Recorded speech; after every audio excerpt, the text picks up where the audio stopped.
Tonight I want to start us off with some of our fiction books. Usborne and King Miller do a fantastic job with fiction. Not only are they educational, but they incorporate rhythm, rhyme, and repetition. And they introduce classics in such a way that is engaging for even the youngest readers. So tonight I want to start us off with some of our how-to books. This is How to Tuck in Your Sleepy Lion and How to Bathe Your Little Dinosaur. But these are some favorites in my house. My background is in occupational therapy, so we call these social stories because it's explaining to a child the steps needed to complete a daily task.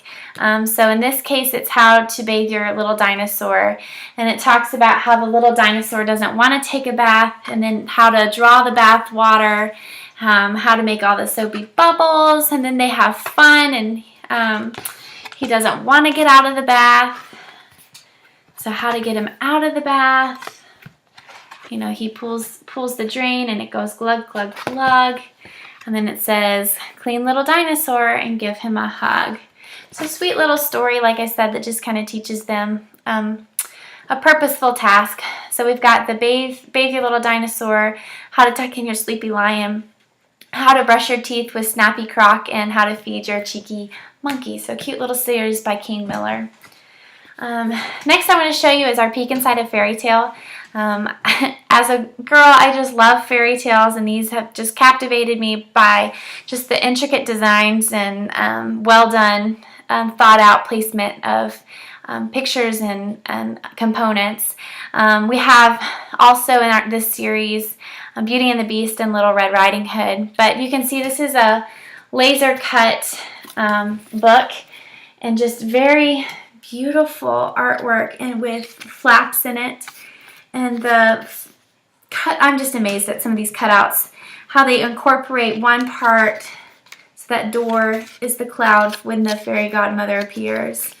And then another cool thing is it's got some flaps that continue the story, and then this one actually has a flap within a flap. So really way to engage children in these classics, and the beautiful artwork for everybody to enjoy. Another one I have is this early reader. This one's called Hey Jack, the Crazy Cousin. It's a King Miller book. It's an early chapter book with large print. I would say it's about a second grade reading level, and some of them go up to close to a third grade reading level.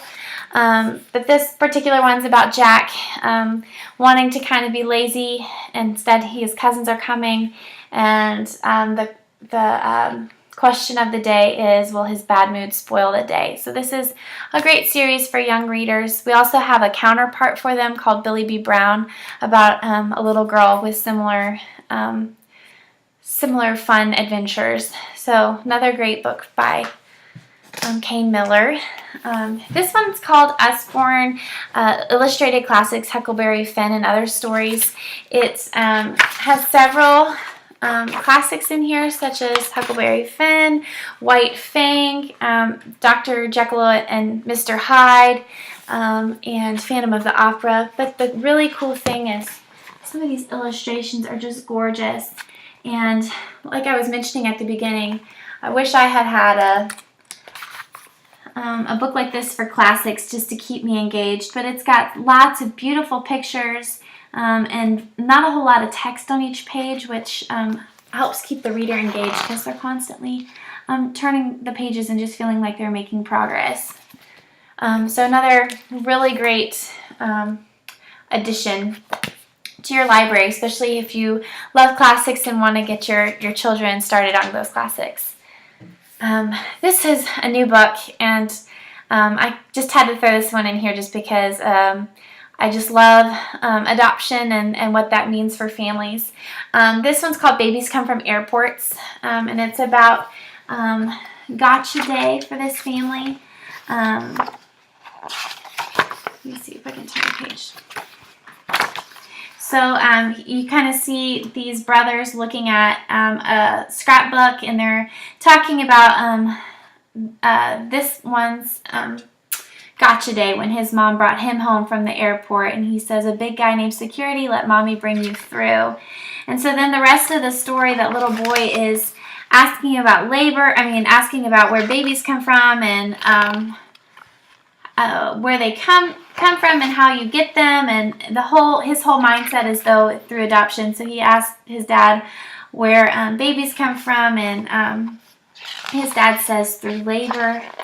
I missed this page. And so he says, at school we studied labor. That means you work a lot. I bet he means the paperwork took longer than we thought.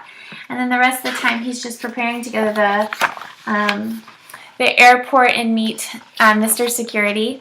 So he draws him a picture and he takes it to the airport, and they get to the airport, and he's looking for security, and of course security thinks that he's been separated from his parents, and they are trying to flag people down, and he's just wanting to say, give him a picture. Let's see. Of you and me on Gotcha Day. And then he sees his new baby sister, and he finishes with, some babies have a gotcha. That's my sister's day. And when she's big like me, I'll know exactly what I'll say. We met you at the airport. I waved at planes above. But right now, all she needs to know is babies come from love. So sweet little story, especially if adoption is part of your family or a friend's family, or like me, just have a heart for adoption. So the next I'll be showing you are some of our nonfiction books.